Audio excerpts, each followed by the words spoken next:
بسم اللہ الرحمن الرحیم۔ السلام علیکم ورحمۃ اللہ وبرکاتہ۔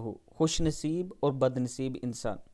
نبی اکرم صلی اللہ علیہ وآلہ وسلم کے قریب سے لوگ ایک جنازہ لے کر گزرے تو نبی اکرم صلی اللہ علیہ وآلہ وسلم نے فرمایا اسے آرام مل گیا یا اس سے آرام مل گیا۔ صحابہ اکرام نے عرض کی اے اللہ کے رسول صلی اللہ علیہ وآلہ وسلم، اسے آرام مل گیا یا اس سے آرام مل گیا کا کیا مطلب ہے؟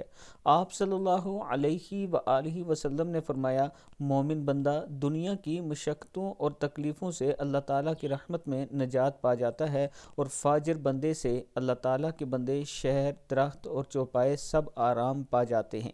اللہ تعالیٰ ہم سب کو مومن بنائے، اللہ تعالیٰ ہم سب کو نیک کام کرنے کی توفیق دے اور ایک دوسرے کا خیال رکھنے، ایک دوسرے کے ساتھ ہمدردی کرنے کی توفیق دے۔ ویڈیو کو آپ دوستوں نے آگے ضرور شیئر کرنا ہے۔ السلام علیکم ورحمۃ اللہ وبرکاتہ۔